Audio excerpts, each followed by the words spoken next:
A lot of research. A lot of research. A lot of development. Gizmo. Gizmo's buddy. Unhappy. What's up, yo? He'd sound like he was just like, yes. He's like, you guys are laughing at me. You guys are assholes. He just fucking leaves. The stronger the grass, the greater the distortion of perception and judgment. I'm from Oregon. I drink my coffee, smoke my reefer in the morning. I roll 2 J's up and then I domed them. Ready to rock? I'm ready. Jimbo, welcome to the fucking Hippie Speedball Podcast, my friend. Let's do this. It is about fucking time. We talked about it a few times. Of course, I watch your show. It seems like you watch mine, so. Oh, absolutely, dude. Absolutely. Well, it's cool because we've interviewed so many of the same people, so it's nice to get like kind of like a different light based on the platforms that we provide, man. And I, first off, got to say I love your fucking show. Thank you. I love your guys' show. Like, cause yeah, they're off camera right now, but he brought the whole fucking team. If you guys want to yell a little something out. Yeah, Birdie Lee in the house. She's our ambassador, if you will, across the street ambassador. She's the one with the magic wand you'll see her smiling about. And then Liz from Logistics, she runs our camera 2 now on the show. We have multi-camera shit. show. That's what's up, man. So when we're out and about, she's also scrambling while doing that, handing out cards and making sure everybody's nice, able to follow us and whatnot, amongst other tasks. But we're all very multi-talented in what we try. Well, it seems like you guys all wear definitely a lot of fucking hats. So that's the truth. Yeah. Well, I mean, one of the cool thing is when you have a vision and a team and everybody's willing to take on all those hats, that's whenever things really can progress forward. And I'm fucking really excited for you guys because you guys are doing everything right, man. From someone who also has a YouTube channel and I know how YouTube works, dude, your YouTube grind is inspiring as fuck. We went from, I took an old 10-year channel that I had that I used to just... I was going to ask about that. I'm glad you brought that up because I was going to say you had it for a while. So how many did you have when you started the show? I mean, I didn't use YouTube as a platform to like gain subscribers when I opened it like 10 years ago. So I just had this channel that my son was like posting video game stuff on. And nice. And then one day I was just, as far as the show goes, YouTube hit in the sense that I just started to like research YouTube and realize its own little beast that it really is. It's so crazy the way it works. It's the hardest one. I feel like, with 100%. YouTube hitting the subscribe button and continuing to watch the content is one of the hardest things to engage an audience with. Because you're probably like most YouTubers, and myself included, wherever most of your content comes from non-subscribers. Correct. Like over 50% of it. Yeah. Isn't that crazy? Even a show like mine where it's like 100% focused on Portland and its people. Out of like 1,500 subscribers, only roughly like 350 are even from Oregon. That's crazy. So again, I've said this 1,000 times, but there's some woman tomorrow morning in Nebraska that's going to enjoy her coffee and watch, Birdie Lee on Cross the Street, which makes no sense, which really makes no sense, but keep creating. Yeah. Absolutely, man. Absolutely. And like I said, I really, really fucking respect your YouTube grind because it's like you said, it's its own beast, and publishing the regular content is not fucking easy, and getting that out there, man. And you interview a shitload of people, so there's probably not a lot of places you can go without somebody knowing who you guys are. It's happened a handful of times. I don't know. It keeps happening more often, I guess, not to sound, too ultra famous, but well, you're pretty locally famous. I've had a lot of people tell me, they're like, you got to get Jimbo on, you got to do a collab with Cross the Street, you got to do this and everything like that. So you definitely got a fucking huge ass fan base, my friend. Birdie got spotted one time at 722. Some fans that she was just outside, and some people, they ran in and were like fanning out and got pictures with us and stuff. That was the first time that it kind of all hit. And then at the grocery store one time, I got noticed. Nice. And at Tino's the other night, shout out to Tino's Tacos.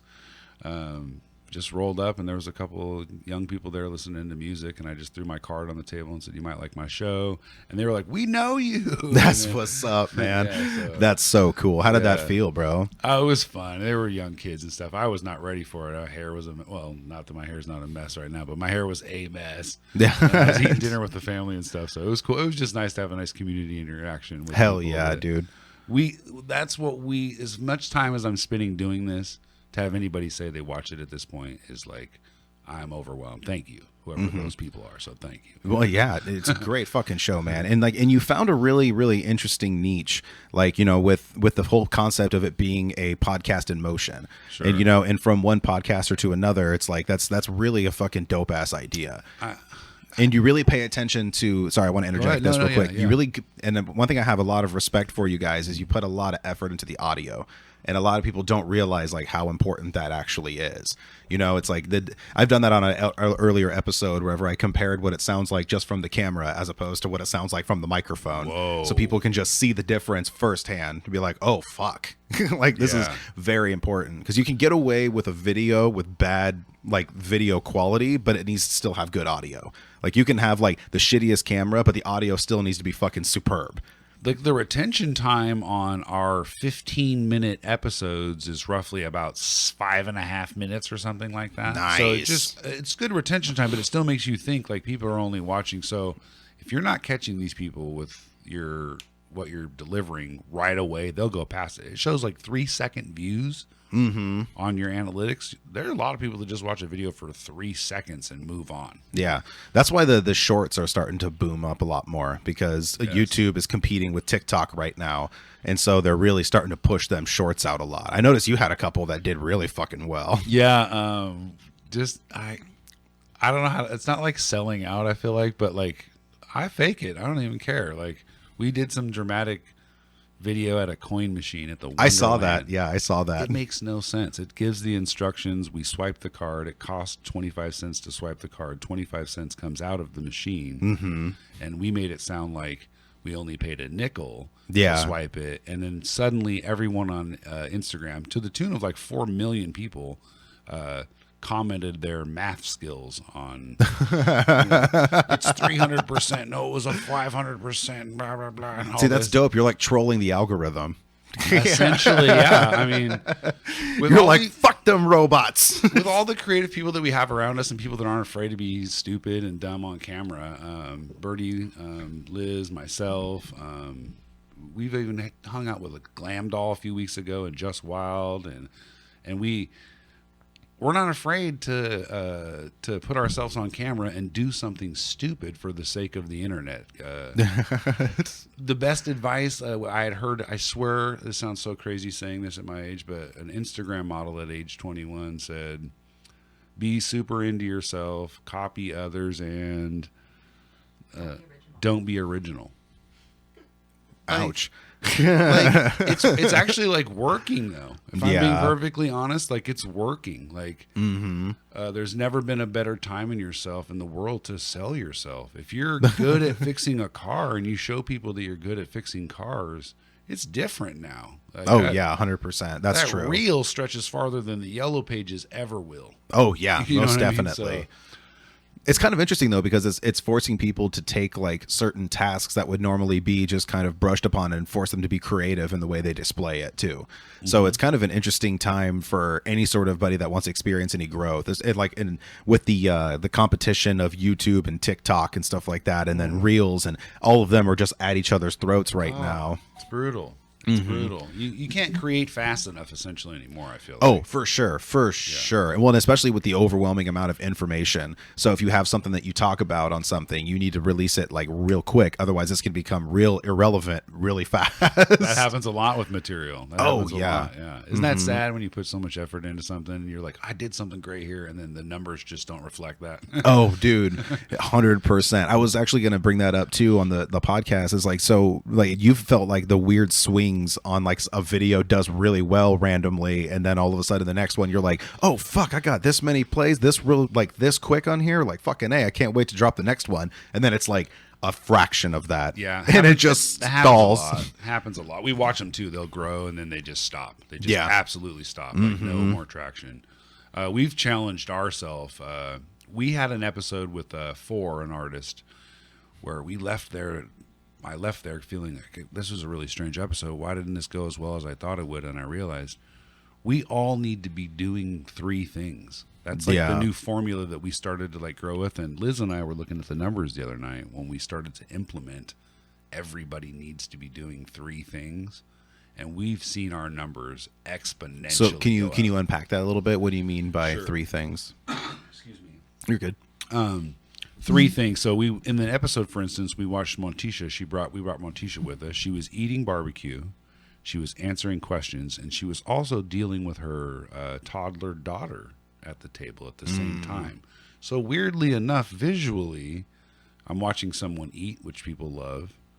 I'm seeing this person interject, and then I'm also watching her deal with her daughter. And I thought to myself, why do I keep watching this and not the interview? Gotcha. And I see made what you mean sense. now. Okay. So Birdie had a glow stick the other night, which changed the entire game. Like it just, it's like the most like random thing. it is. That's It's what I'm like- saying. It was an 18-inch glow stick, and it made our event coverage that You have a night. video that's not getting as many views. You're like, Birdie, get the glow stick.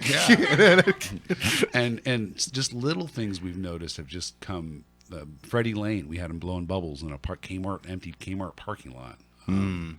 See that actually there's like a weird science when it comes to things in threes. Like that's naturally what humans like are actually like attracted to. Things that happen in threes. That's why a lot of like videos that get a lot of plays are like, like 3 ways to do this. My top 3 ways to do this, or 3 things you shouldn't do, because we're so accustomed to a beginning, a middle, and an end.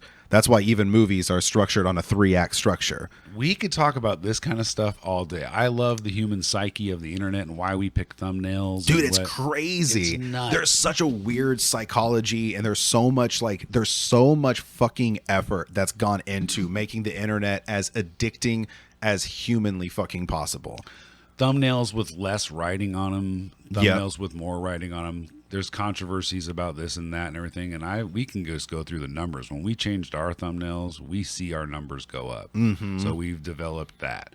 How do we refine that even more? I'm starting to work on my thumbnails now too, Yeah. and I'm keeping them uniform with one another, so that way it's still exactly. Yeah. And so, but what I'm doing now is like with the thumbnail, like because I use Canva to make my thumbnails, and it's I don't know if you ever used it before. No, it's a totally free app you can use, and then you can just get like a transparent image and then put it under a background with dope ass fonts and stuff Essentially like the that. same thing. We use Photoshop for what I do. 100%. It's like it's just like kind of like a lesser than Photoshop that's on your phone, basically. Sounds easier though. If I'm being It is honest. really Yeah. easy. It's super easy. But I mean, I've noticed that even just coming back to it, I've had some episodes making thumbnails through there that have fucking like done really, really well, like a lot faster, because I have. Oh shit! I got a cool thumbnail for you.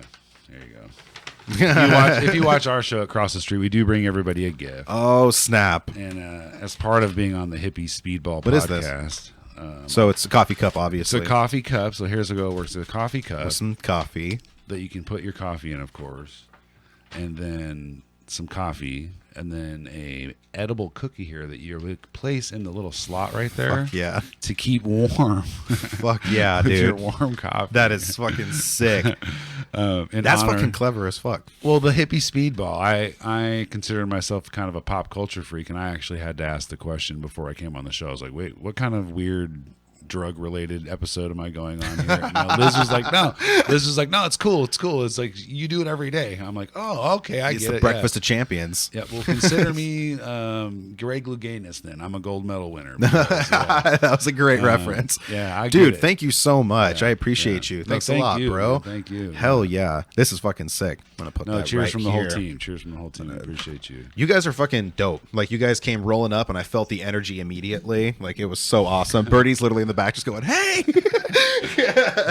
When we put her, we've done event coverage, and one of my favorite things is you just put Birdie on the corner of 3rd and Burnside with a microphone, and like moths to a flame. I don't know how to explain it.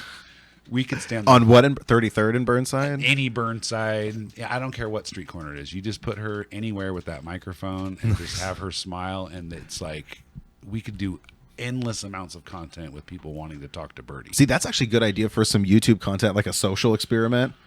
That's funny you say that. We living in one of the most dangerous neighborhoods in the city right now.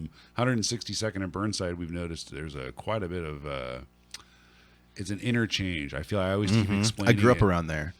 So There's something strange happening there right now. I feel like Portland is meeting Gresham for the first time at like a family reunion. yeah, that's a good point. It's a really weird. That place had been boiling for so long, like because It's I lived there from the time I was 7 to the time I was like 12.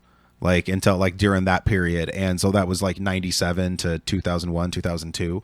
And so it was like, I remember like that was whenever things were starting to like get like really crazy and shit around there. And then cause I lived on 181st in Burnside. So like, wherever the old Pizza Hut was by the Max. Oh yeah. I lived in the apartments right behind there. Oh boy. Yeah. And so that's where I was living. And I remember it was crazy because when I went back and did some research, it seems like it syncs up perfectly right around the time they tore down the villa. And then they started gentrifying Northeast because because they moved the lower income area over that way. That's why we live there. I'm glad you said that. I have lived in Portland my entire life, almost 45 years now in December, and I don't call it gentrification as much as I just can't afford to live where I want to. You know what I mean? Like I would love to live in North Portland if I'm being honest. I was born in North Portland. It'd be great to live in North Portland, but I can't live there anymore. It's too expensive. And that's the same story for all those displaced families that shepherded and harbored all those old homes in North and North Portland that no one wanted to live in for all those years. And then someone came through and started writing checks, cashing people out. And then now those displaced families now are in the numbers, the cheapest place to live. And, exactly. Yeah. It's like they didn't fix anything. They will just take these and just kind of like just shift everything over this way. And then they'll move it over this way. Yeah. And then it's just kind of move shit around and everything. We've seen a rebirth though. We've seen people, shout out to Julian Outlaw, shout out to Dina Danucci, some of the city councilmen that work there in Gresham. There's people actually trying to make efforts. Play, Grow, Learn, the Rockwood Market. They're nice. really trying to bring this community together to a front where we know that there's problems there, and now that it's in our neighborhood and in our right at our front doors. Oh, 100%. Yeah.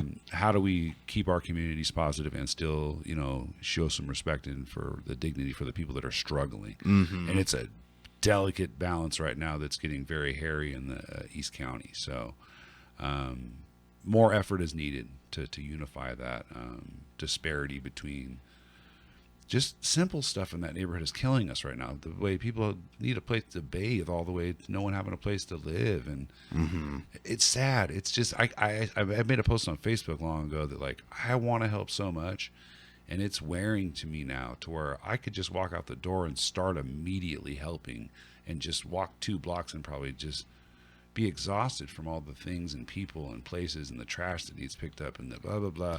It's getting really crazy. I mean, all those things you want to do to make your neighborhood nice is exhausting at the amount of things that need to be done. See, and one thing that a lot of people need is that kind of spirit about it, though, and I think that's one thing that's definitely really lost. Like, there's not really a sense of like that kind of like community pride.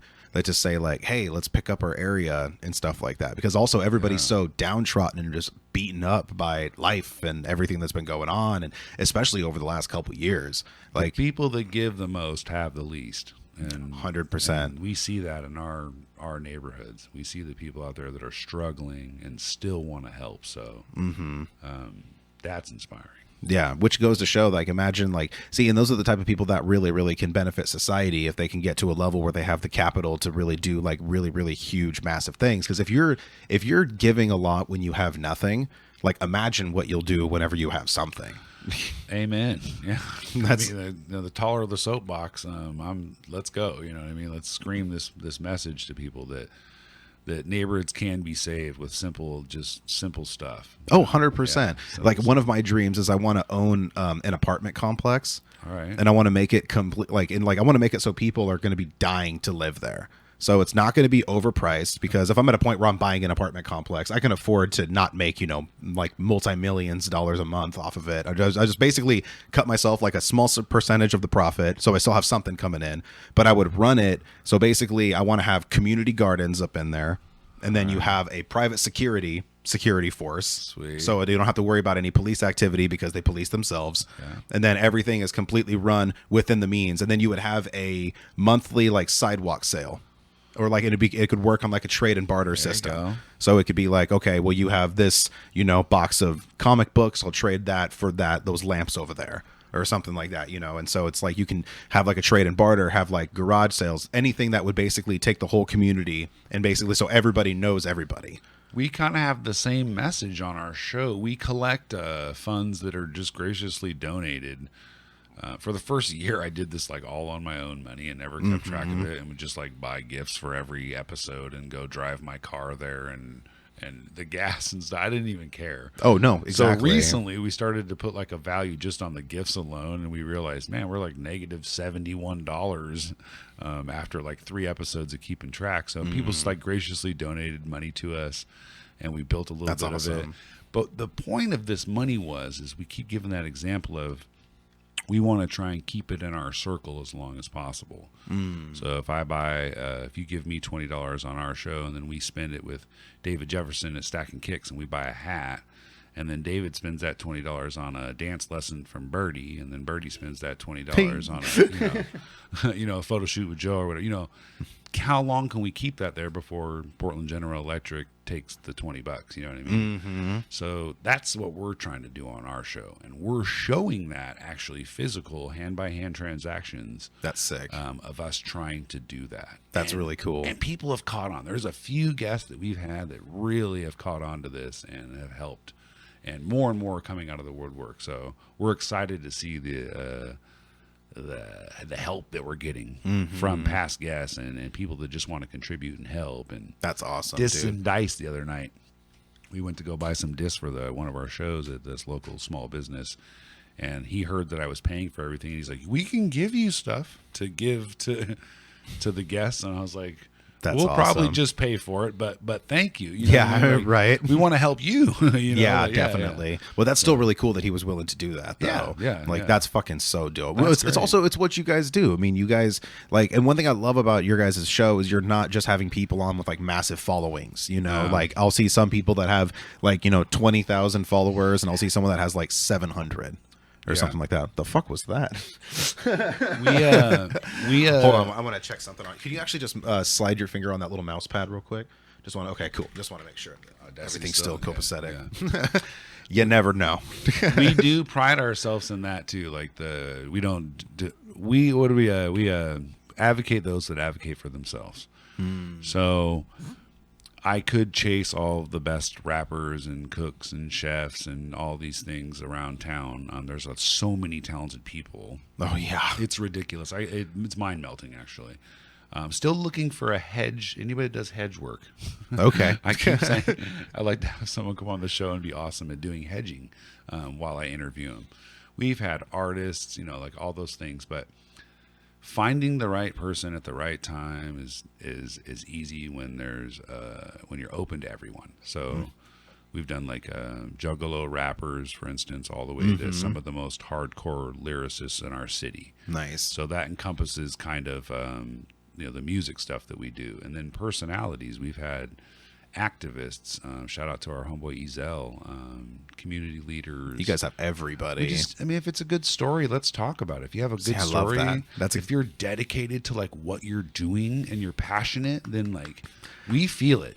Feel it. That's exactly what. That's exactly what drives the Hippie Speedball too. Like I just wanted to drink coffee and smoke weed with really dope people. Like it's just like, are you a dope person who does dope shit? Let's record our conversation. Yeah, like tell me about it. That's what I was saying when people get in my inbox. I want to be on your show. Like, well, tell me what you do. And unfortunately, sometimes it's stuff that they did 5 years ago and nothing since. But some people come at you and I'm blown away. I'm like, I didn't know you did all of this, like, wow. So that's fucking awesome. Yeah. Well, yeah, I bet you guys get hit up a lot. Yeah, it's a day's worth of work. I don't like to do it anymore, but like getting in the inbox and checking all the messages at once is kind of scary. So, how many times per day do you think you get hit up? At least a couple, and those add up, sometimes to 6 or 8 or 10 some days, and then if you don't look at them, that's where it gets dangerous, is that you start to get a massive amount in there. But the show's programming, again, advocating those that advocate for themselves. We have a saying on the show that the show takes care of us sometimes. The right guest at the right time, at the right booking, at the right moment when I'm right next to my phone. It all works out. I don't know how to explain it. We went from struggling in the very beginning, was very disappointed to do the scheduling, to it's easy now.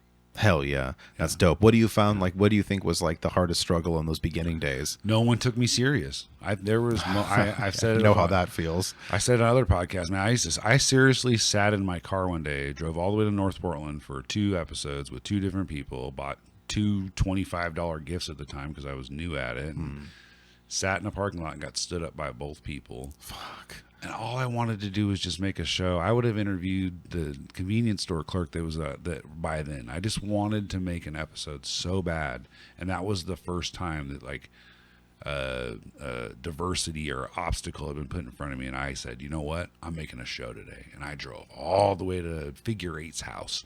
Nice. And went and did an episode with him, and just because I wanted to do a show. You just needed to make something. Yeah. Birdie and I's episode, we were just driving around one night. We were supposed to have her on the show, and it was raining outside, and so we stumbled into this place, which happened to be that Disc and Dice, and my friend Tim Skellinger's sitting behind the desk, and we just happened to get an episode. So the show just takes care of us. How about this one? Snowing on the way to the Brenboy episode. It's physically snowing. Nice. We park the car. 5 minutes later, Brenboy calls. He goes, I'm here. And right as Brenboy is coming across the street to meet us, the sky just parts and the sun comes out, and we have 45 minutes of the most wonderful weather. That is fucking and then it started snowing and raining, and we went home. That's fucking so dope. Like, it just happened. Literally, the clouds parted. Yeah, that's strange. That's Yeah. so fucking sick. Yeah. Well, it was just, fucking God in the universe just putting everything right in the perfect pathway. Like you said, sometimes it just syncs up perfectly. What about you? What were some of the, I'm always curious about the struggles. What are some of the struggles that you had with the I know booking is the hardest, huh? Yeah, I mean, well, It's it the was hardest. well the people not taking me seriously was definitely a big thing in the beginning, because because I didn't start the show really to even have it go anywhere. Like, I just literally, because I've talked about this on the show, I was off social media for so long that whenever I was I don't really speak like social media language, but I speak conversations. So I had this idea for a podcast years before I even started it about because I was helping some friends produce theirs. And then I was like, it was really structured and rigid and everything like that. And so I was like, this is not really that fun. I think it'd be really cool to have a show where you just drink coffee and smoke weed with dope people and call it the Hippie Speedball Podcast. And then a couple years went by. The wildfires happened at the end of 2020. Oh, yeah. That was a big inspiration to want to get jump started on it. So I did the first episode with my former co-host, rest in peace, Trey. We did the first episode together, but it was really we did 3 just by ourselves, and then a couple people listened and they were like, "Hey, I wouldn't mind being on your show." So Jacoby King, Shout out to Jacoby. yeah, Jacoby was actually the first real guest that was on the podcast a long time ago during the Trey days. And then my co-host left, and so I was just continuing the show myself. But it was the getting people to take it seriously once I started taking it seriously, and also people that really just one thing. You guys were punctual as fuck today, by the way. I have to go ahead and give you mad respect for that, because I've had some guests that freaking have come and they're super duper late, and they think that's I'm going to be there around this time, and then they don't show up for another hour after that. And then I'm just like, bro, I have shit to do. Can we get moving on this? And so sometimes those don't work out and stuff. So those struggles with scheduling was the hardest, but mostly it was once things started picking up steam was when I actually had the most struggle. And it was because I was doing so many episodes, because I was literally recording, I remember sometimes I would do 3 in one day, and I would just record all this fucking content, and I would continue have to work and do everything like that. And is that the cat? Gizmo. He always has to interrupt. He's kind of legendary in the Hippie Speedball realm now. They're like, fucking Gizmo interrupting the fucking podcast. But so whenever I was scheduling all these episodes, I still had to work and maintain things with my family, so I never had time to edit. And so it would just stack up. And then I would have episodes where it's I recorded them literally 2 months before I even released them. Gotta be careful with that. And it was just overbooking myself, I think, was a huge struggle. So it's it started off with I couldn't get people, and then it got to a point where I was having too many people. Right. And then my old apartment, we ended up getting a complaint about a weed smell, so I wasn't able to record there for a minute. Then I was doing it over at the social club.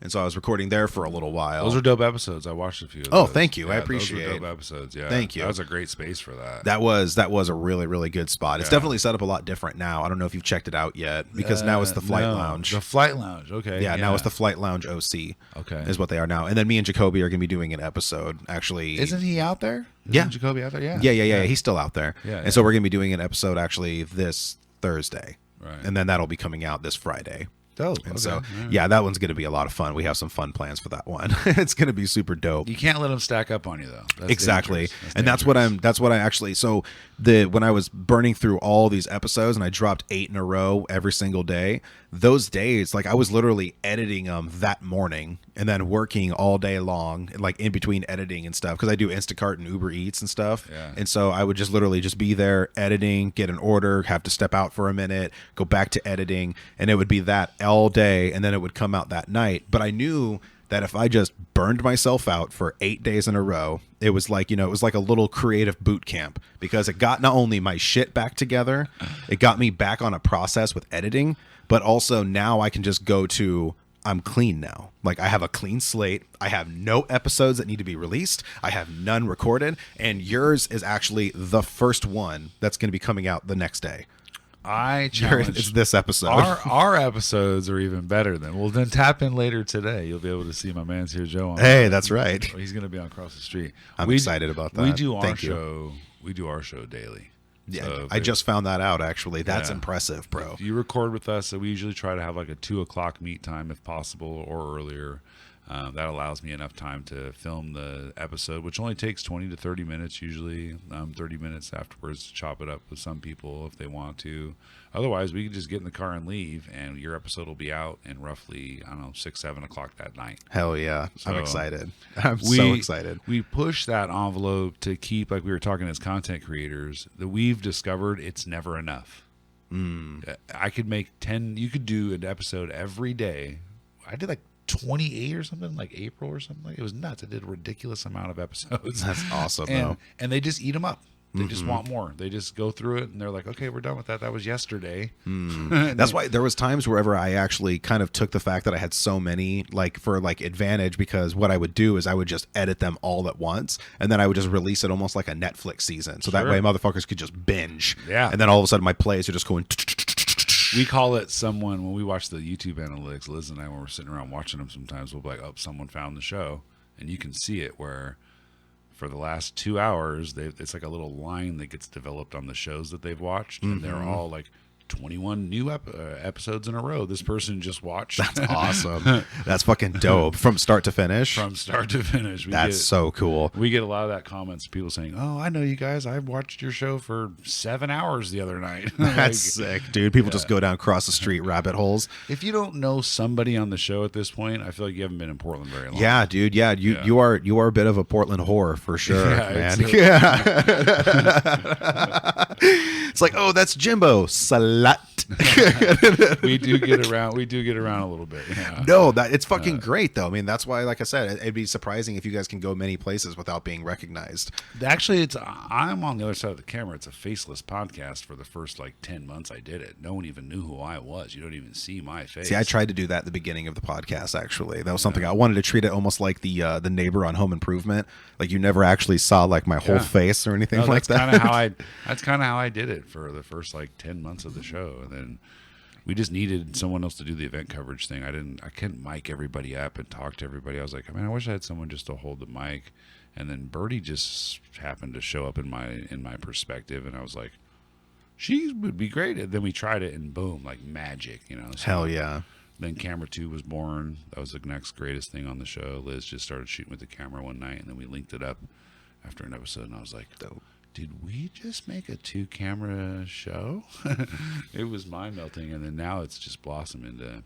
That's sick. That last episode that we just did of the event just a few nights ago is probably our best work as a conglomerate. We left there that night on a really big high. That's awesome. I performed well. Liz performed excellent. Birdie was on top of her game, and it was the first time in a long time I feel like since implementing all this new stuff for our show that we were on fire. We clicked a lot. So That's I am so dope. excited to see what else we can all push. I'm ourselves excited to do. see like just it continuing to grow like it is, because I started watching a long time ago whenever it was just you rolling around with the camera with the person. But I remember thinking in my head, I was like, that is such a dope concept though, because it's so simple.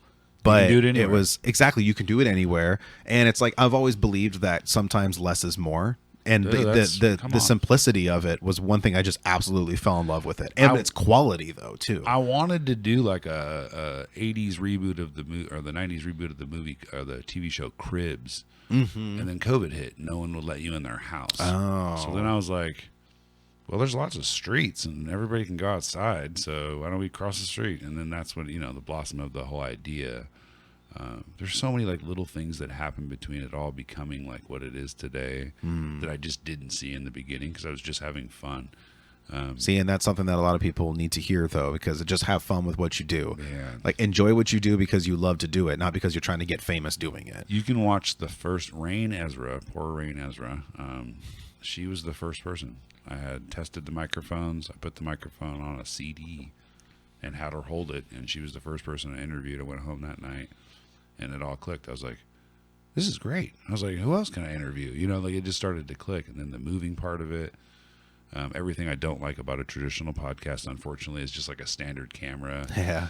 It's great. Thanks. I Appreciate that. I can turn it on. I'll just go fuck myself now. He's going to host the show now. Enjoy. Cross the Hippie Speedball. You can listen to a podcast and still have fun. We noticed that they say like the demographic under the age of 25, if there's no visuals, it's hard for them to pay attention that long. So then I was like, well, how do you make them really pay attention? I was like, make it in motion. Yeah. So Smart. Very smart. I, even myself, being the creator of the show, will find myself watching old episodes, just barely listening and really watching the bus intently behind it. And what's that lady doing with her walker over there while Julian Outlaw is talking to me? Yeah. So there's other things to kind of lose yourself in with the show, which is really beautiful sometimes. There's a lot of magic that happens. Well, it's working. Yeah. It's definitely working. I got to give a special shout out to Rappy Dusky at PDX Radio with the Locals Only segment. So he has a Hell yeah. Shout out. Give any shout outs you want, bro. Yeah, Go Rappy for it. Dusky for sure. He's one that's he runs a local radio station that's got quite a bit of clout. PDX Radio, that's pretty dope experience. Yeah, I've seen them on the around and everything. They also produce some podcasts and put them on there Correct. too. Rappy is quite the radio personality as well. He'd Hell be yeah. a great guest, by the way. He'd be a fantastic. Hell You yeah. guys would vibe, yeah. Hit them up for sure. And sounds dope. And he teamed up with his show and made a segment called Locals Only that features just 2 hours of Portland hip hop artists. Nice. And it's the Across the Street sponsored segment that he put together, and we're super proud of it. So shout out to Rappy Dusky and PDX Radio. Hell yeah. I'll make sure I get that in there. Big up, Rappy. Yeah, for sure. I want to like, now that I got my my bearings going again with the podcast, and I kind of have like a regular thing, I'm going to start reaching out to a lot more people within that realm and the community and everything, because I've been so blessed. Get sponsors. Get those like monthly sponsors, and guess how much they'll pay you? $0, and they don't care if you use their name. We love it. Yeah. Yeah. So we just have like 6 months worth of community sponsors. We just picked like 6 people that have shown us love and call them our sponsors. Big ups to SmackDown. Hell yeah. Last month we had a legit, the guys from the 45 Kings. They were our sponsors, and then SmackDown, Nice. Oracle Empires come in. We got, just people in the community, and each month we have that doesn't cost them anything, and we just love to help people. So No, for sure, most definitely. Yeah, and I'm gonna start doing that a lot more. I just wanted to wait till like I actually had my bearings going again, so like that way it's like I didn't reach out. They're like, dude, you haven't put out an episode in like a month and a half. Like, so that way it kind of is like I wanted to get my cycle going again. I was excited when I saw your list pop up there. You had a whole list on Instagram of all the episodes. Yeah. I was like, yo, my man's is on fire right now. Thank you, bro. I appreciate What was that. my comment? I was like, damn, I'm lazy right now. This one has like 9 episodes in a row each day. I was like, It was definitely a grind, but it needed to happen for sure, because I was so fucking backlogged on it, and I was like, all right, let's go. I was stoked. Thank I was you, like, man. way That means to a gain lot. Some traction right there. That means a lot to me, especially like for someone like me that I never intended for this to really be a thing. So I have like that imposter syndrome feeling. Wow. And so it's like one of those things like so whenever I find out that people like are like really excited about that, there's actually people that were looking forward to it. Cause like I still have this thing, even though the podcast is ranked top 10% in the entire world. And it's really and this is all word of mouth. It's just really growing and shit. But there's a part of me that's like, the movie Carrie? Yes. I'm waiting for the pig's blood to fall. And I'm just like, all right, this is a giant joke. What's happening here? And so whenever I find out people are actually excited about it, that really means a lot to me, bro. No, isn't that fun? I also, for as many messages I get about people wanting to be on the show, I do get quite a bit of love from the watching community, if you will. Even if it's via private messages, we have a lot of people that reach out and say that was very special or thank you. Yeah, we get a lot of that. So that's awesome. We had in one of the YouTube comments, we made someone's mother cry. Oh, just shit! Recently. Damn, some of the content. That's intense. So, what was it? Oh, it was Lady Daydreamer, I think, or Lady Dreamer. Sorry, Lady Dreamer. Yeah, she put together. She killed the stage the other night. And during my, I think I watched this one. During the end of my interview, I remember oftentimes I turn my camera off, and when I'm at shows, and I like to spend a couple minutes just like. Yeah, you got to feel it. Me, just like not the camera guy, just being me, and I did that with one of her songs, and it was touching to her mother, I guess. So nice, that's fucking dope, though. Yeah. That's really sick. I've had a couple times where people have reached out and said things. It doesn't happen a lot, but it does happen sometimes. Or if I had like a really, really dope guest, like I've had people be like, "Dude, you need to get that guy back on the show." Or it's like some people that, especially when I had Joe Pietri on the show. Oh yeah, you were telling me about that. Yeah, dude, that guy has a crazy story. I don't know if you listened to that one or watched it. He was a hash smuggler from back in like the 60s and 70s and shit. And he would actually take hash and then he would compress it down and it looked like plywood. And then he would make these fittings and then he would build crates out of solid hash. I love studious people. I love people. And he would ship dogs all across the world in these hash crates. And that way, if a police dog would come and check out the crate, they would only be interested in the dog. And then they would just pass it along through. And he did this forever. And he was like literally like dealing with like the head of the Buddhist temple and like Indian royalty and all these fucking people and shit. It was crazy. All I heard story. was the dude was hella good at reverse engineering. Yeah, like, for real. Hella good at reverse engineering. Well, and it was easy because back in those days, a lot of the reason a lot of the hippies fled over to like Nepal and India and those places is because also weed was completely legal there in Thailand and stuff like that because it was just something that they had for fucking millennia. And it's just a part of their religion. And so the weed was all legal. So a lot of hippies that were ditching the draft would a lot of them went over to the Middle East and they would just, smoke out and then they made hash and then they would start smuggling it out and everything. Cause back in those days it was hella easy because it would just be like, all right, you can go. Get out of here, yeah. Like on Blow. Like on Blow. Yeah, I love that fucking movie. I was just watching it the other day, actually. I for the Cross the Street concert series a few months back there, I used a clip from Blow as one of my promo clips. Nice. Which clip did you use? I don't. Where think he's I saw like, that. where his dad's coming out of the liquor store and he's on the phone with. He's like, I just got out of jail. He's like, George, do you want to do this or not? Oh yeah, I love that. I love when you find like the right moment in the movie to put a clip somewhere. And then I threw my flyer up for the show. Fuck yeah, dude! That's a dope idea. I love that. I whenever I was coming out of like a depression, and so I made a video that was just kind of like telling people like what been going on and shit like that. Originally, I wasn't even gonna put it out, but a homegirl of mine, she was like, "You should actually, you should show people that side of you and everything." And I had like a bunch of different clips that I used from shows and stuff like that. Like there was like like whenever the WWE like finally was in an arena after the pandemic, like the first thing that happened is Vince McMahon walked out on stage and he just goes, "Where the hell have you been?" And so I clipped that in there at one point. I was like, I know a lot of you guys are thinking the same thing. Put that in there. We use the dolphin sound now on the show when someone swears. We got Mr. Tube, who we like to call him. Prepare to hear a lot of dolphins on my episode. Cursing is like a second. It just naturally comes out. Mr. Tube doesn't like the cursing or the smoking actually very much. That's why we smoke before the podcast now. Actually, Smart. Great job. Yeah, we've noticed thank it as you, well. sir. I'm glad you understand that. Yeah, we've noticed it. We even tried our best a few days ago to try and do an episode without it, and the few little times that there was little smoking on the show, they caught it. They're onto the language now too. Yeah, that's so weird that you can't monetize with like freaking curse words in Correct. there. They're not into it. Now They're I'm just- naturally censoring myself. Yeah, It's right, like, yeah. Let's try to monetize the second half of this. We introduced the dolphin sound, which has caught. People love it. I was gonna say that's clever though. That's a Yeah. really clever sound to use too. It's like completely random, but fucking so Yeah. recognizable. Hey, there we go. Put a dolphin right there. It's become quite the little.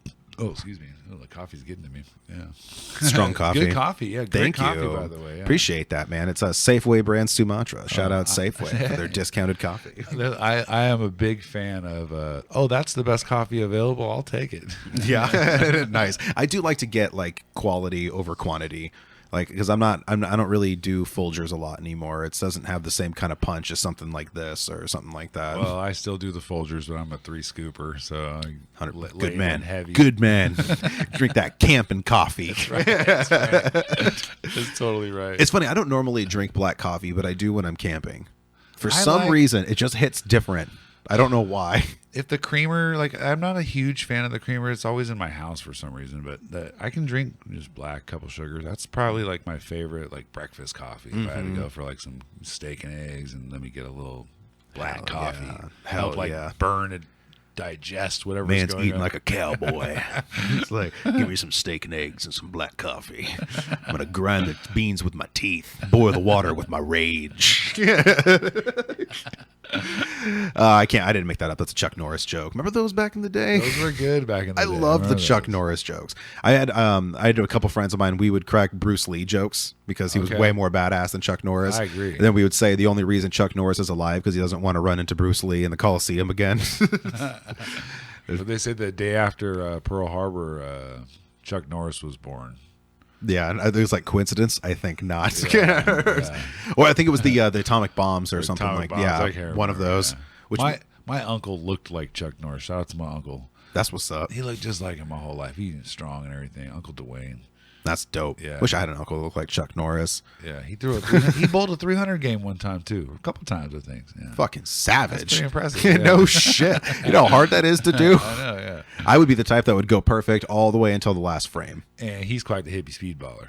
Oh, So, nice. That's yeah. what's up. Like I Lifetime. said, breakfast of champions. Yeah. So speaking of smoking, one thing I like to get from all of my guests on the Uh-huh. podcast is I like to get your first time you ever got high, man. So tell me the story of your first time you got stoned. I guess have you heard this one yet? Some people say they don't get high the first time they Oh, smoke yeah, it. all the time. I've gotten that. Yeah. I might have been one of those people. I bought $5 worth of the worst marijuana possible. I didn't know this, of course, and someone rolled it into joints and we smoked it, and I didn't feel anything. Some of the other guys, of course, they got high, I guess. But the next day, when we got some better marijuana from the homie Zach, shout out the homie Zach.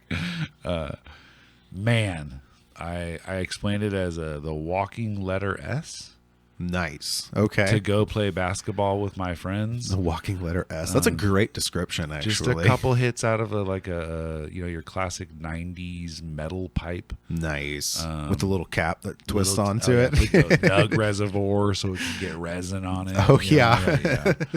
And then remember just those. the walking letter S is what I remember the most. We all chase the dragon. I think of the first time we get high. I don't know if we ever get as high as that first time. I feel like. Not if you unless you take like a really long tolerance break, then you can There you feel it go. again. Okay. But you have to Well, quit for a long time. I depending have on- not been on that program. Nice. I quit for like almost 2 years at one point. Okay. And And you got that? You got the S? You got the S back after Oh 2 my years? god, yeah, it was nice. And I was also like kind of drunk too, and I hit like the perfect amount, so it got just that little. I was just all cheekbones. You went full. I was Did you go all full cheekbones. throttle back to use then right after that? No, it took a slow, like it was Okay. slowly because I remember like So your S eventually got more straight. And then, yeah, and then now my tolerance is through the roof. I mean, I smoke like between a quarter and a half ounce a day probably. Okay. And so like, but I remember when I did that first time. Like, go ahead and finish your story, bro. No, Sorry, I forgot what I was. Yeah, it's either. No, I just got super high. I played basketball. Those moments I call it the summer of '89. I was 12 years old. I haven't smoked weed yet, but those last innocent ages of your life. That's the last innocent age of a stoner. It was like 17, 18 years old, smoked that weed, walking letter ass, playing basketball with my friends during the summertime, laughs and giggles. I don't know if life gets any better than that, honestly. Like, it was a really great time in those early days, for sure. No responsibilities. It was the beginning of. That's why on Billy Madison, when he's like, "I can't wait till I get to high school," he's like, "Don't you say that? Yeah. Don't you ever say that?" Yeah. There's like a magical moment there when you're, and then that weed, of course, that was like a whole new gateway for me to be like, "This is my stuff." I don't drink. I don't drink at all. Oh, okay. Very seldom. Very, very seldom. Okay. I like to have a drink. I like whiskey. Working in the spirits industry definitely did that to me. It made me a whiskey snob. I have a rule. I only like to drink with women because drinking with a bunch of dudes never really did anything good for me. Someone's always going to get in trouble, or at least when I was younger. Oh, yeah, for sure. As an adult. I had friends like that I couldn't drink with.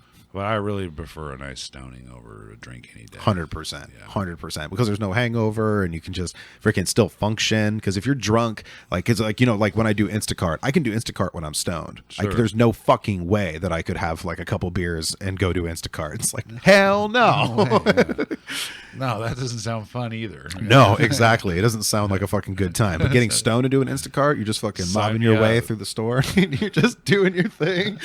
The cool thing is when you go to Fred Meyer, when you do Instacart, it tells you the aisle and the fucking shelf that it's on. So you can just fucking zip around. Dude, zip around like a motherfucker. That's probably fun as hell then, like a little stoner scavenger hunt. Yeah, it kind of is, exactly. And then you find the item, you scan it with the app, and then throw it in your cart and move on to the next one. What? And now I know all the people that work there and shit. They're like, "What's up, Joe?"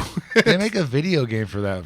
They set this up, didn't they? Dang it, they're smart. Maybe, I don't know. They trained us to do this for years. I swear there's. That one. Like that one, like the check stand. I swear, yeah. It was like a grocery store game. I used to play that. Yeah, I remember that game. I totally remember that game. Do you guys remember that? Yeah, that's a good point. But now you gotta make money for it though. You just gotta like do a little more work, and it pays a lot better than like Uber Eats. Because it's also a little bit more work involved. But I think moving your car for anything at this point is stupid.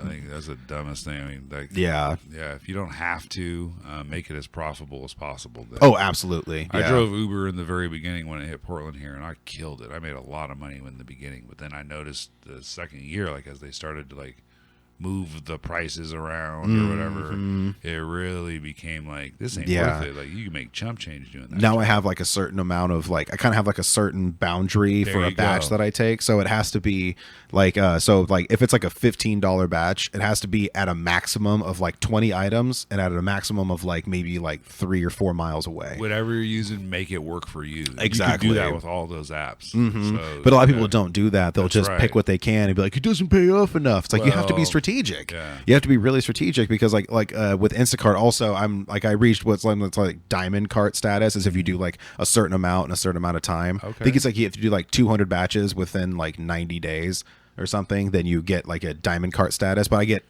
priority access. So like whenever it comes, I get like I'll get first pick of all like a lot of really good ones. They say everything is content, and we're big fans of Ryan Trahan. This sounds like across the street challenge to go knock off some of these gold levels. How many do you have to do? So to reach like gold, I can't remember. Right? But Sounds kind of fun, huh? In order to reach the diamond version, like you have to do 200 batches in 90 days. 200 batch, so 200 deliveries in 90 days. Yeah, 200 orders. So sometimes a batch will be like multiple orders. Sometimes you'll go and it'll be like 2 or 3 different houses that you're actually delivering to. Those ones you have to be really strategic about. Okay. And are you deduct or degraded for things that are not available or stuff like that? Or so sometimes, but if you find like a good replacement, like if you kind of just like, because I mean, if you've just done your fair share of grocery shopping in your life, what things are basically the same as others, right? And so as long as you can like find some really good replacements and shit, then you can usually get away with it. I've done it all the time. Right. I hardly ever lose that much, and it only usually knocks like a few cents off. If I was about to say, you bring me some Safeway brand mayo, I might be a little upset. No, really? I need my best foods. Yeah, well, luckily there's never a shortage of that. That is something I can tell you with experience is always in stock. And you get to peruse the batch too before you actually accept it. Is it fair to say that there's a grocery disparity going on around? 100%, bro. Do you see it out here even? Oh, I see it everywhere. Yeah, Okay, because yeah. I'll also go to like the Fred Meyer and Oak Grove. I'll go out to Canby sometimes. Okay. And so like I've seen it everywhere with certain things. There's times I won't take a batch because I know they have like 5 or 6 items that are definitely not there. The Target by our house is suspect, yo. They had like 100, seemed like 100 like empty trailers or full of something trailers that just come and go randomly. And then we notice inside of the store that there's like some things that are just like the makeup is like gone. Everything's at like 40%. There was end caps. We saw grocery end caps, the most valuable, commodity in the store, empty for like 7 aisles. And that's crazy. We're starting to question, like, what are these fucking things doing here? are they taking the stuff out? Don't tell me they're bringing stuff in, because they're not. Yeah. Or was this like the last of it? Or are they cycling something through here? But that does seem really suspect for sure. our neighborhoods are losing grocery stores. There's what would you call it? A grocery desert or food desert? It's starting to get to where if you live somewhere and don't have a car, you might have to go quite a ways to get to a grocery store coming up here. So. And also like fighting through the crowds in that grocery store because everybody else is there, and then supplies get low and stuff like that. Yeah. So, I mean, how much toilet paper can you bring home on the max? We all know this shit was planned. It feels strange. Like that store, though, is getting scary. We were walking around there last night, just like, this just feels weird. Yeah. It just feels like, what are those things doing out there? That does seem really, really stealing odd. The stuff and taking it, like, where are they going? Like, I don't get it. So It's like that. Yeah, that is really, really strange. That'd be something to look into. we might have to go do some PI work. Maybe we're another across the street. I'm down. I'm down. I've done some PI work in my past. Let's see if I'm we not get- licensed, but I've done some PI work. Target, never get back into the Target again in my life. Oh, bummer. Oh yeah. I've had like homegirls of mine that have like an ex that's harassing them or something like that. Oh shit. Oh man. Well, Cha-ching. the That's hustle what's never up. stops. That was dope. That was super dope. So where do you want to take the show, man? What's the ultimate vision that you see? I'd like, I am a massive brainstormer, spitballer of ideas, and I already have, like, my adult brain ADD says, make another show, Jim. I'm yelling at the girls, not yelling, but spouting out ideas 15 times a day to them for other things that we could do and other things that I want to do. And a lot of them don't include cross the street. I have an idea for a show. I'll just go and say it. We put our feet in it. We put our feet in it. That's the episode. It's a 2-minute show of a clear bucket full of Jell-O, and we put our feet in it. Okay. Next week it's Skittles. We put our feet in it. You know what I can mean? oddly see that doing well. And if it doesn't, Especially if you got like those like water beads, like for like the satisfying videos and we stuff put like our feet that. in it ASMR. We put our feet in it Food Edition. That's genius, actually. That's really fucking genius. If it doesn't work, guess what? That was just one of a million ideas that I like. So the general idea of the show is I'm not super I would like to think I'm not super good at what I do as far as like the interviewing portion of it, but the idea of the show, I see this being a big show. Don't sell yourself short. You're a good interviewer. From one interviewer to another. I would like to see Ryan Seacrest or someone do this show on a bigger scale. I'd like to see it. People always ask me, when are you going to interview celebrities? And I'm like, you guys are the celebrities. Right. When I get that question a lot too. We're close. When Sol Luna, his name's on Billboard, I'm going to be able to say that I interviewed a celebrity. And when any of these gentlemen and women that I'm interviewing become famous-er, than our city, I can say that I had interviewed them, but I don't chase the celebrity. I'm not doing that. Exactly. That clout chasing is so cringy. I fucking hate that shit. Birdie and I were in a room with rap legends, absolute rap legends, numerous ones at one time, and I didn't turn my camera on one freaking time. That's dope. I had no interest in. See, I have so much respect for that, bro. I have so much respect for that, especially with Yeah. like when you're creating content and then you're dealing with certain individuals. Like you see that clout chasing, just that fucking ass writing so much, and it's so annoying. When I'm posing with a picture with someone, it's usually because I'm inspired by what they've done or are doing, not who they are. Yeah, You know what I exactly, mean? Yeah, exactly. like- And that's one thing because I go to like these cannabis events out in Vegas and stuff, and that's like it's just chocked full of that bullshit. They'll be like, "Oh, this celebrity is here, so I'm gonna go ahead and spend this whole time fucking not gonna being on pose for a Instagram. picture, I'm gonna take videos and I'm gonna make sure I do this." And I'm like, "Bro, like I remember me and my lady, we got the invite to like this mansion party and shit. That's like it overlooks the strip and it's like a really nice mansion, but I'm just like, nah." Like, I don't want to do that. And it turns out we had a way better night. And a lot of people said that they went there. They were like, it wasn't that cool because it was really cliquey and a lot of people weren't mingling with one another and I shit. believe that. Yeah, the cannabis community is full of that shit. It's like high school kids with adult money.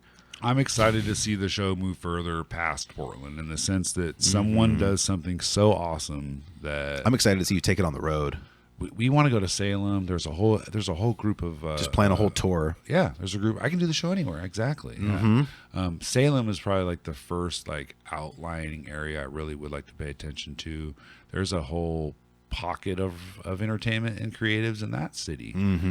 So if I was to spend a weekend or two down there and make Dude, you could have like a year's worth of content just down I-5. that's what I mean. Yeah. You know, We've had Marshall across Law the from street Seattle. I-5 tour. Marshall Law from Seattle. He was here. He's opened the gate to us with people coming in and out of town from Seattle, tapping in with us now. We've had a lot of success with the reach of the person that's been on the show versus who they showed the show to is really surprising sometimes. And then there's a lot of times where we can do episodes and go, well, the person we just interviewed knows everybody that we know. Yeah, And we know everybody that they know. This episode's probably only going to go that far. for sure. Yeah. But every now and then we're surprised where you're like, wow, this person knew a lot of other people outside of who we thought, you know. And those are through the analytics that we get to see, the little numbers, you know, that show you. We've had great luck with the analytics, though. That's been fun. How about you? You look at numbers? Do you do that? Oh, absolutely. Yeah, for Go in sure. afterwards and be like, this is working, this is not working. For sure. Yeah, and I'll watch the drop-off points and the video There you and everything. go. I like to see. Like, that's actually why I shortened my intro so much, because my intro used to be like 35 seconds long, and then I shortened it down to like 10. And so now, and I want to get it maybe even down to like 5. Our intro is the most addictive portion of our program, and we are so lucky. And that's why I because- put a description of the guest. Sorry, I didn't mean to interrupt go you. ahead. I put a description of the guest in the description, so that way they're like, "Who is this person?" Boom, they can go and read the description and not waste any time being like, "Hey, welcome to the Hippie Speedball Podcast." Blah, blah, blah, blah, blah. That's why I just do the interviews now. It's like, Jimbo, what's up, man? Yeah. And then Oh, we just all right, jump yeah. right fuck into The it. most addictive nature to our content is just that, the intro. It's super straight to the point. We get right to the show. It's candid. Usually, people are watching the show for about 12 minutes at a time. That's about That's the what you get, 12 average. minutes?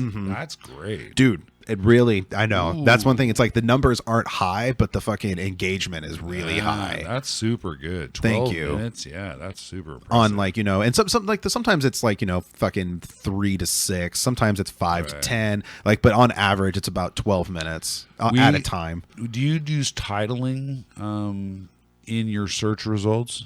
Yeah. So hold on, let me answer that one second. I want to just yeah. So I'm actually starting to play around with that right now. So I think of a title for the episode, and I put it in the thumbnail, right? Okay. But with the actual title on the YouTube video, Yeah. I'll put what we talked about. And then that way it'll actually be a lot. And I've noticed a really big increase with with SEO and stuff like that. Like like when I put metaverse in a couple episodes, those ones got like crazy engagement and like a lot of impressions. We'll give you one tip that we learned. YouTube is actually a Search engine, 100%. So when you type in, if you have a certain guest that's coming on the show, we did a mukbang episode. Oh yeah. I just learned what those were actually, like literally like 2 days ago. Yeah, let me I tell you how- never knew what those were. I basically learned through Birdie watches that stuff. She knows. She be watching people eat. You need someone on the crew that's I know, updated on that shit. She's because good. She's got our bizarre realm covered pretty well there. That's what's up. Hell yeah. Shout out Birdie. But using those words as a search engine has helped us come up with ideas for the show. We really enjoy reverse engineering. Our number one favorite thing on the show to do is the reverse engineer. So when you type in mukbang, what comes after that? Yeah. Space, it'll tell you. Mukbang chips. Oh, we should probably, if people are looking for mukbang chips, we should probably do a mukbang chip I need to episode. do more of that because I knew about this. I just don't implement it. And it was like, because I watch a lot of Think Media and stuff like that and everything. We've punished ourselves over this. We've like put out episodes and then sat there and looked at the title and been like, oh yeah. You're like, no. what are we doing? We're selling our souls to the algorithm. It's been bad, but the maintaining. This is the nature of the beast, though. And I was gonna say the maintaining of keep looking, find the title, find the right words, find the intriguing, engaging, thumbnail. It's all such an ingredient. Exactly, and that's kind of something that I really dig about it, though, because I like when things like when you have something like this, and it's almost like a fucking riddle. Like you have to like find out all these little moving pieces, and they all have to completely lock up. It's like one of those like puzzle boxes. It's like, all right, I need to pull this way, I need to twist this way, and then I need to lift up this way. We've ruined so many great episodes with dumb release titles, or just the opposite. Do you use hashtags? We've just gotten into. I learn a lot from. Shout out to Brandon Spalding at Park and Spark. Hell yeah! What up? I learn Brandon? a lot from his YouTube page. He's very good at the YouTube taggings, and he's really good at that. So we've implemented things, hashtags. We've learned that YouTube doesn't like any more than 20. When you use more than 20 hashtags, period, they don't care anymore. See, I don't use any yet. I should try them out. Use a few. Yeah, we have like 6 or 8 that we just use every time, and then according to the guest, Liz will often add like, oh, he likes skiing, so she'll add hashtag skiing, or he's a runner, hashtag runner, like, just to kind of like, you don't want people to, what do they call that, like when you get rickrolled or whatever. Yeah. Where's like clickbait? Yeah, you can't do that, and we have not done that yet. We're smart enough to know. Good, because YouTube is fucking. They hate that. Yeah, like because also if your engagement is low, they'll cycle your stuff a lot less, and they'll be like, well, nobody wants to watch this, or if they are, they're only watching it for a few seconds, so we don't need this anymore. Right. We've learned to. We didn't learn. We just knew not to do that. So the harder part, instead of clickbait, is actually like what we were just talking about, is finding the engaging title. Yes, yeah, and getting that perfect thumbnail and getting the title and stuff, and the fact that YouTube is a search engine is like something that you can really use to your advantage. Because I'm about to start making, now that I'm also caught up with the podcast, I want to start making actual YouTube videos for like knowledge that I've gained running a podcast and interviewing people and stuff like that. I am gonna be mad at myself forever, but those microphones that I use for my show, the sound is so great on. They're wireless microphones. They're Rhodes wireless go-to. They're good ones. They're fantastic. Yeah, they are the star of the show, if I'm being honest. Well, yeah, it's a podcast, so it needs to have good audio. And I can do it with just about any camera, but those things are definitely needed. And I keep putting it off, and I don't know why I do, but the moment I do a review of those, I feel like on YouTube, I feel like I could do very well with that video. You should, man. I have over a year's use of, I can show you what to do, what not to do. 100%. Give you an example via my show.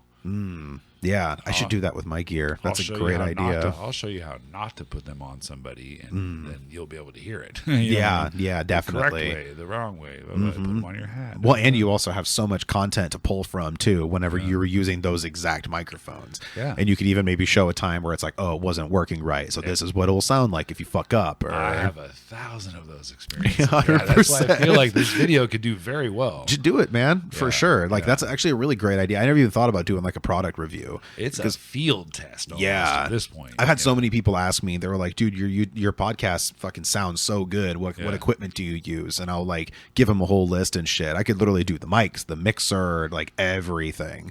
and then run Got it a little into. link for your. You should check out the the Amazon affiliate. I was program. literally, dude, that's so weird you brought that up. I was literally thinking about that this morning. Yeah. I was thinking I just need to fucking make an affiliate link and gotta then just accept make it. it so nice, So bro. it's really easy to do. That's So, what's up. yeah, I'm gonna just- definitely get on that Yeah. because I do have an Amazon list already, like ready to go. That's got Right. every single piece of equipment that I use. You get a pretty good chunk of it if people buy the right stuff. You get a pretty decent amount. You get some people that they feel like nervous asking. Like about it, they're like, would you mind sharing what equipment you use? Like, I remember I did a live with this one guy, and he was like, he's like, I might talk to you about this off camera, but I want to know what equipment you use. I'm like, bro, we'll talk about this shit now. I don't give a fuck. And I was like, you could literally just look around and see exactly what it is. There's Shure microphones running into a Mackie mixer, into a Zoom recorder, which is right now acting as an interface, recording into Audacity. Oh my goodness! Boom. There's the whole channel right there for you Yeah, guys. I'm not afraid to give people the sauce. I will give you the sauce. I will tell you how to do it. I see very little people that go further than that with it. But Oh, 100%. Oh, yeah, Yeah. definitely. Definitely. And that's the other thing too, is like people shouldn't act as like gatekeepers and be intimidated by that sort of shit. Cause like, it's like I could literally give you all of my equipment. You could do Hippie Speedball Podcast, but it still wouldn't be the same podcast. Be yourself. Exactly. Be yourself if you're going to do this kind of work. I think this kind of enjoyment, like if you just be yourself, and it seems to come easy. It seems to come really. Well, and exactly, be yourself and just do it because you love it. Like, and that's another thing too, is because if you're only doing something for fame or money or something like that, and you don't have passion for it, when the going gets tough, you won't have that passion to fall back on. You'll run too. You'll Exactly. run.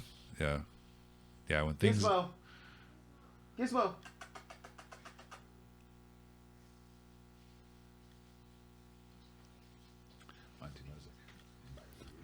Was that? Oh, sorry.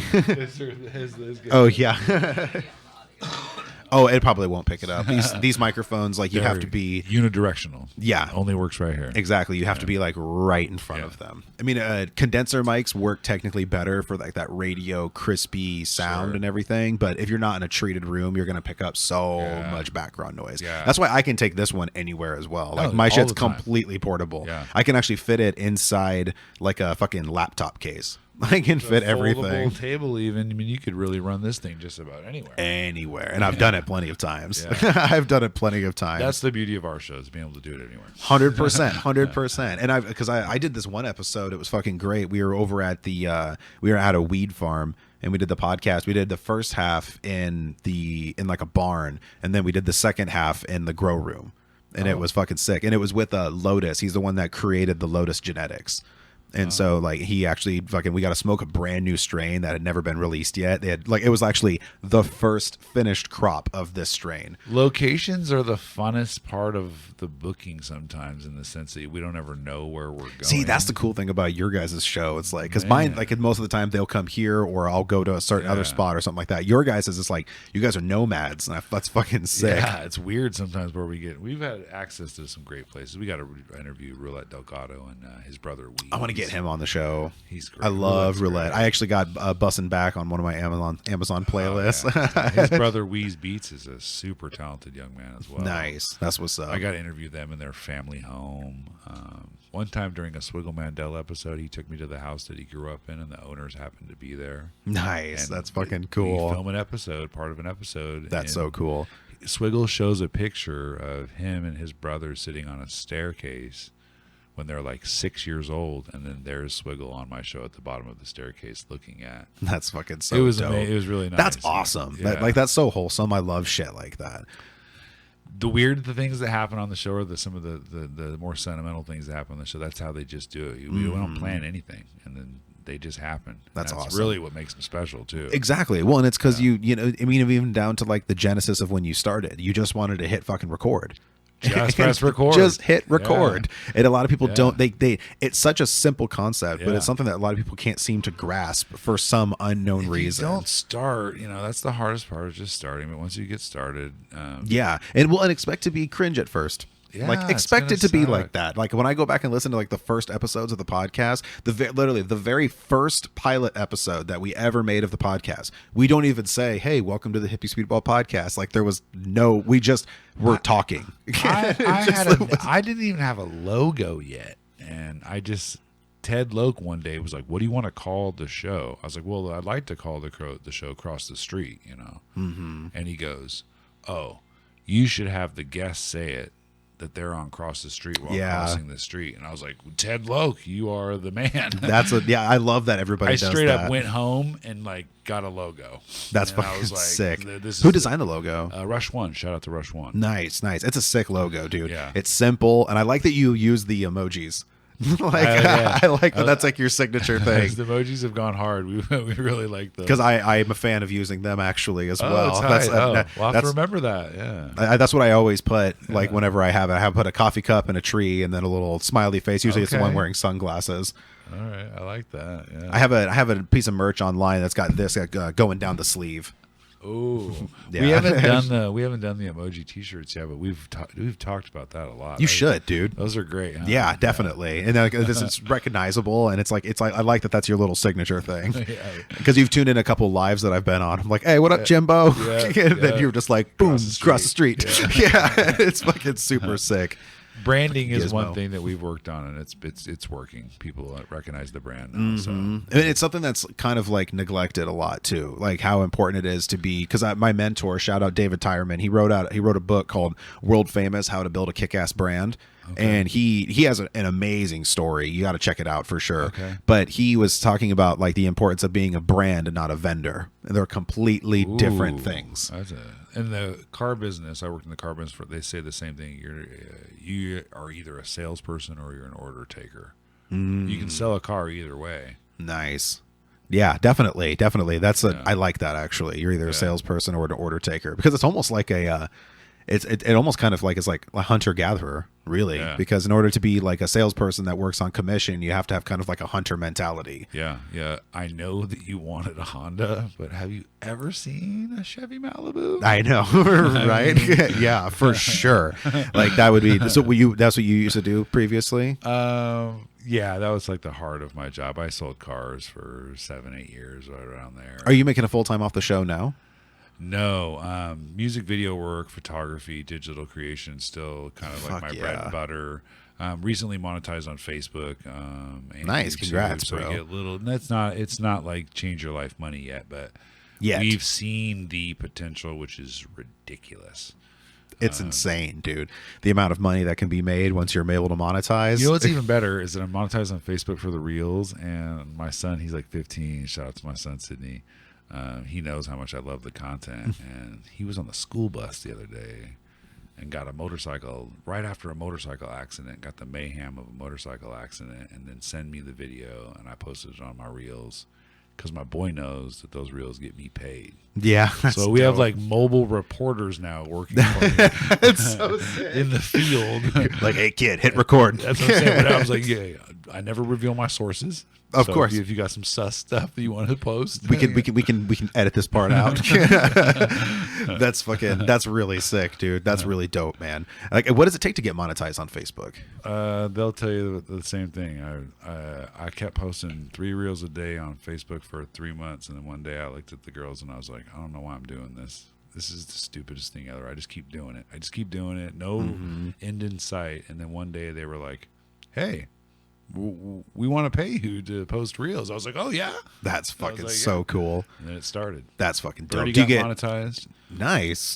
That's what's up. Yeah. I need to get back on Facebook. I've been off Facebook for years. Liz is super good at the Reels in the sense that the Facebook Reels. You're teaching me so much, right now. This is why I love having dope people. We have all taught each other an amazing amount of stuff, and Liz was like limited with her amount of ability to do Reels. They wouldn't let her use music. They wouldn't let her edit her clips.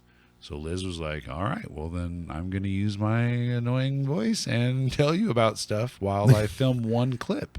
And she had a few of them hit like 20,000, 30,000, like. Nice. That's what's up. So the workaround, and then her doing that led to me thinking, well, what can I do like that now? Mm-hmm. So I tried doing some of her. Come here, Giz. Hey.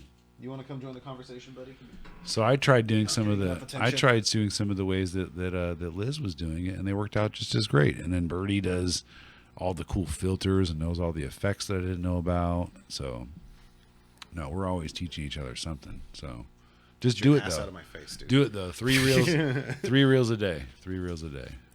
He's one of these, 3 reels. Do you post them on shorts too and everything? Do you, The shorts on YouTube, I'm a little more stingy with. I want to make sure it's channel relatable. 100%. Yeah.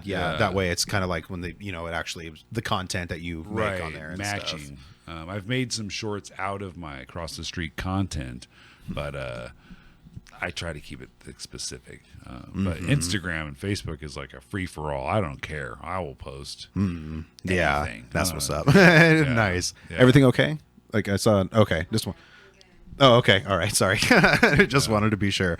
Yeah, dude. I need to explore more of this sort of stuff because I'm just now learning the shorts, and I haven't been on Facebook in years. I didn't really know because I saw Gary V talking about it, and so I was just like, okay, maybe Facebook is going to be a thing to do. But I'm part of the Gary V. I'm part of the problem. Like Gary V says, don't be afraid to go all the platforms, and like TikTok is the one that I have just like I'm avoiding TikTok. I don't want to say I'm avoiding it because I do have an account. I've tried to put stuff on there, and I do occasionally put stuff on there, but it is the next big thing. It's like it's big. I do think though that YouTube and Instagram are really giving them a run for their money though, because I know ever since TikTok updated their terms and conditions, and then that went viral when they read it on Rogan or something like that. I think they read it on Rogan, and there was like the terms and conditions, and it was talking about how they have access to other devices that aren't even using the platform and all this other kind of shit. And it's like they can take all this data, they can access your apps, they can do all this different kind of stuff.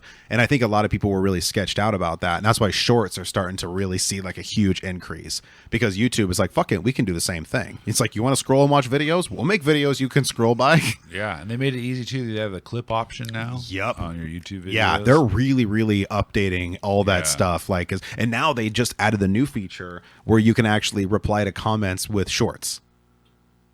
I don't know why you would ever do that, but well, like let's say someone like, if someone ever said to like, oh, you should have like it'd be really cool to see a video about this, or and then you could make a little short that is directed towards that. Like a response. Yes. Oh, Yeah. Oh man, like a response short basically to whatever someone's talking about. I don't type anymore. I just send video responses. That's what's up. Yeah. Right. It's fucking, that would be really crazy. Right. Because you would post it as a short, but you would probably want to make it a little bit more like, generated or something. Because someone's like, hey, what do you use for your mics? And you can be like, boom, here's how I do that. And then boom, now you got a short that you just made. Right. And then it'll get that stuff up. Gary Vee said he'll hit up small podcasts that are available for interviews just so he can get more content. Yeah, for sure. You know I would love to get Gary Vee on the podcast. That would be so fun. sick. If there was a few people I'd probably hunt, it might be him. Ryan Trahan too. I really like that kid a lot. He's super positive. Yeah, there's some dudes I'd like to interview, but I'm not going to go chase. You know what I mean? Like, pay someone. No, fuck that. Yeah. Don't ever. And anybody that is running a podcast or something like that, don't do that. Yeah. It leaves such a negative presence whenever you're doing that. Weird. Like, I've had people ask me, like, how much do you charge to come on your show? Like, and I'm like, nothing. Yeah, we get that a lot. We get that a lot too. Zero. We do it all Jim pro bonus. It's all Jim pro. I like that. That's awesome. Doesn't cost a dime. Yeah. Speaking of bonus, because the first name I knew you as was Jim Bonus Beats that was on there, and that was the originally reason I started following you and stuff because you used a loop with Tom Waits. I did. Got so much respect for me because you don't hear of many people that get down on Tom Waits. I fucking love Tom Waits. I actually put a post up on Facebook one day. I said, send me all your parents' favorite musicians, and a lot of people tapped in, and Tom Waits was on there a couple times. Nice. And I knew who he was, but I found a great sample on there. I recognized it immediately. Yeah, I was like, that's that fucking Tom Waits. Yeah, that turned out to be a good one. Yeah, I love... I still make beats, of course, but there's nothing like a classic sample. Oh, for sure, that you can for chop sure. Up, and that was just perfect, dude. It was so awesome, and like I said, you don't find many people that are really into Tom Waits, because and the Tom Waits fans are such a weird little degenerate group of music lovers. Right. We're all weird, we like the weird coffee shop shit that no one's ever heard of, right. That sort of stuff. My parents had terrible music taste. At least my dad did. My dad had terrible music Mine taste. too. The worst. I grew up with country. I was fortunate. My dad was all over the map, but my mom love my mom, Judy. She introduced me to musicals as a kid. So the best little whorehouse in Texas. No shit. Okay. Was like some of my early, Annie, of course, and some of the early musicals. But that was the kind of weird path for my musical exploration, was through musicals. So that's interesting. Yeah. How did you go from there to liking hip hop and doing samples? Because I know you have a music background. I actually listened to one of your old tracks. Oh hell yeah. And I can't remember what the name of it was, but it had like a heavy like G-funk beat on it and shit. I was thinking about that. I was like, I kind of fuck with this beat though. I haven't made music vocally and very often, let's say, in the last 20 years. The girls and I, the 2 Hour Collective, we like to call ourselves. We put a couple projects out recently. Nice. Like, we were at home, said, Birdie, can you sing? Birdie's like, yeah, I can kind of sing. So I was like, all right, sing this. Recorded her. Liz just got off work. She walks in the door. I'm like, you can sing? She's like, yeah, sing this. I spit a little verse. And then I was like, you guys down to make a music video? And then 2 hours later, that's dope. Hell yeah. We were like done, and we put it on YouTube and Facebook, and it's pretty cool. That's fucking sick. I love how much fun you guys have. Like that's one. Like you guys are like some of the funnest people. I can't wait to hang out with you guys like out on the field, because it's like you guys seem like the dopest fucking people to kick it with. We do pride ourselves in having the most fun. It's cool that I don't want to say it's my job, but like I really enjoy serving Portland and its culture and its people, and when the three of us are out and doing what we consider fun, it's like it's the ultimate. And that's what I think actually also like resonates a lot too. A lot of people to your guys' content, because you can tell that you're having fun while you're doing it. You can tell that you're just fucking just out there with the cameras, interviewing these dope people, just having a blast. And when you start to take yourself too seriously is whenever that shit starts to kind of wane. And that's something I really respect about you guys. Birdie on camera, she's like flipping the glow stick the other night. I was like, I think I can do that. She's like, oh, really? And then like 20 seconds later, Birdie's teaching me nice how to throw a glow stick. And I did it my first try. Nice. That's sick. He's like, told you. yeah. So every now and then these little magical moments happens of us just being fun. And we're trying to add more of that to the show. Hell yeah.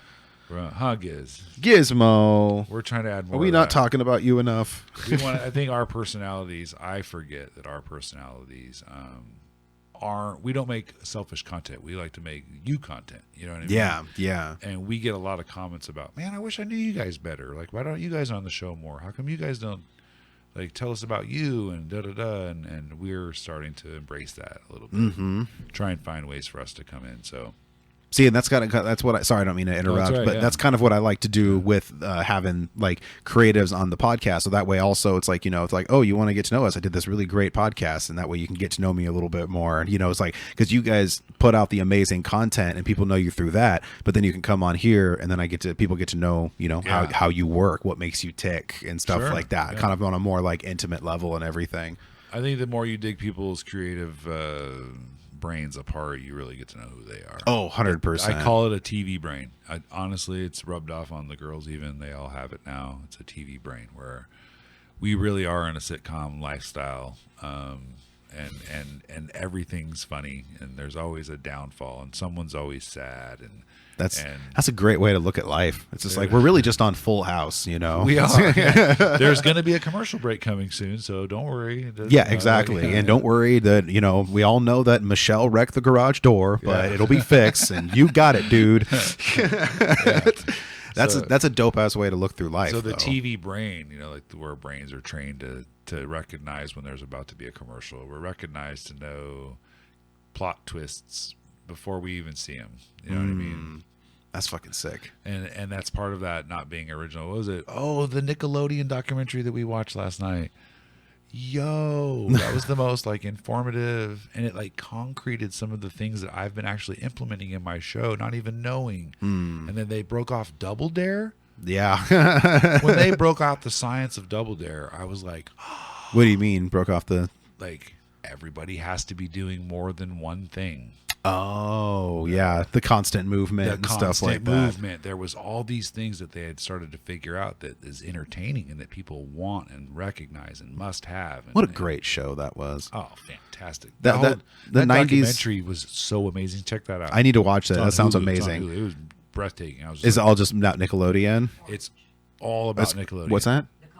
The color orange. Yeah, Okay, yeah, nice. That's fucking sick. I want to watch that because I was a Nickelodeon kid. Nickelodeon and Warner Brothers were my two channels that I watched all the Liz time. and I have a bit of a difference in age between us. Not super much, but just enough to where the documentary became half relevant to me and half relevant to her. Oh, okay. That's awesome. That's fucking dope. So the first half of it, I was like, yeah. And then she's like, no. And then we got to her part and she's like, yeah. And I'm like, no. No, I don't know anything about Doug. Sorry. I don't know. Oh, Doug. Oh, I loved Doug. That was a great fucking So show. there When you were you go. born? 84. Okay, nice. I was born in 90, so I'm like as old as the 90s themselves. There you And I remember all of that shit so well. That's like my childhood. It's a huge part of my childhood. Promise, when I had her on the show, you know Promise, right? No, I don't. She was really dope. She'd be really dope to have on Cross the Street sometime. She's actually kind of an up and coming artist, but she does a lot of like the open mic circuits, and she has kind of like a troubadour approach with her music and shit. It's pretty sick. She's dope. But she actually was like, hey, what's an old cartoon that you like? And a Doug was the first one that came up in my mind. And she actually made a beat like with the Doug theme song and just rapped on it. Yo, the on creator- it was so sick. The creator of Doug looks just like Doug. I'm not surprised. Like in like the most odd, crazy fashion you've ever seen. Looks just like Doug. A few years ago when Juniper was like a little tiny baby, I went to a Halloween party and the theme was superheroes and I dressed up like Quail Man. Quail Man. Yeah. I learned this last night. That's the superhero. Yeah, that's Doug. Yeah, that's the what he made. And then the costume was sick. Yeah, I won a costume contest from that shit. Yep. I fucking had the underwear, and I remember I found like the perfect green sweater, and I just cut the sleeves off, and then had the red Q on it and shit, and had the belt on my head. It was so cool. Amazing concept. There was a documentary about Sesame Street that we saw. The same thing. They wrote a book about how the videographers and the writers could talk to each other without talking to each other. Wow. That's sick. The writers always felt like they were getting shit on, and then I thought it was like a chemistry thing. No, they just weren't able to. They weren't able to communicate. So they were like, when you want to convey this kind of message to the videographer, say it like this. Interesting. They had a whole book on how to like. That's crazy. Yeah, that's weird. Like it's so crazy the science that goes into those shows. A lot of research, a lot of development. Gizmo buddy. Happy. What's up, yo? He'd sound like he was just like, yes. He's like, you guys are laughing at me. You guys are assholes. He just fucking leaves. Oh, that was fucking great. Gizmo always making his fucking appearance. Sorry about that, dude. That's all right. You the man, Gizmo. I'm just visiting. So what sort of advice would you give to someone who wants to maybe start a YouTube channel and kind of like go on the same trajectory that you've been on? I would say if you just want to start, of course, just press record. One of our favorite things to say. Right when it starts to get hard, it does get better. We've all heard these like, real cliche type crap. But then really just, I think finding something you're passionate in. Make sure it's something that you might like doing, making exotic tea drinks, but when the list is over with, then what do? You know what I mean? Like, so you have to find something that's longevity can be forecasted for a long time as well. Yeah. Reverse engineering. Just reverse engineer everything. That's the only thing I can think of. Reverse engineering has saved my butt so many times. And by reverse engineering, you mean just kind of picking apart what's been working, what hasn't worked, and we always have you can spit out all these great ideas, and then sometimes we'll land on one. We'll be like, ooh, that's a great idea. And then we'll go, let's reverse engineer it. And then we'll be like, okay, so we want to go to a park and play with ping pong balls. There's only one table at the park. What if that table's not available? Okay, so you know what I mean? We started to think backwards, like this could be an obstacle. So basically you're mapping it out before you even get started on it. Pick it apart. That's right. Pick it apart, find out what can go wrong, kind of. So then when you show up, nothing can go wrong. We already thought of that. Nice. We knew the table wasn't available. We brought one. G status. Yeah. Fuck yeah. We had an episode where we put the girls shot with Nerf guns and shot an apple off my head like William Tell. Oh yeah, I saw that. That was dope. So weirdly enough, the most inconvenient part of that entire episode was one of the guns didn't work. Birdie eventually got it to work. I think she just dropped it and it started working again. Number 2 was the Apple that we had. We brought some tape and we wanted to use that to step up. We had no way to cut the tape. We were over there with our teeth and keys and it was terrible. And to think that a $1 item, I'm holding a $2,000 camera. Yeah. And I got a $1 item that's like really making our show look stupid. And that's the kind of frustration. Think of everything. Yeah. And we didn't think of that. So the next time we needed tape, Liz was on it. We had the correct tape gun this time. You know what I mean? Hell yeah. Yeah, and scissors. Yeah, and scissors. Yeah. You're just going to have like this whole kit that's going to be developing and building and building. No, Yeah, exactly. It's like, No, it's already on it, exactly. man. We have a bag that my mom bought me for Father's Day that we didn't use in the beginning, and Liz has slowly packed about an entire mobile visual studio inside of it now that we That's can dope. travel Hell yeah. with, you know. So, but that would be the best advice I can give: is just reverse engineer everything, expect some failures, and then just work through them. You know? Hell yeah. Yeah. That's dope. I think that'd be a great place to sign off. Jimbo, this was a fucking blast. Thank you. Thank you. Thank you guys for coming through. I really appreciate this. I'm excited to be on Cross the Street. Let's get this shit rolling. I'm super pumped. Let's go. And can't wait to have you back on the podcast, bud. This was a blast. And thank you, everybody, for tuning into the Hippie Speedball Podcast. It is Joe, your host with the most, Joe, and I will see you guys next time. Peace.